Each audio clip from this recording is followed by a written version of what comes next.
Back in the 70s, friends, they made real trucks and real tractors. Why don't Ford still make something decent like that today? Why don't they make real trucks? Why'd they quit making tractors?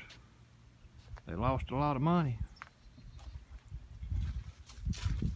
If old Henry Ford was alive today and could see how they messed up what he started, I believe he'd be kind of upset. They used to make real machines back in the day on what this crap is they're making now.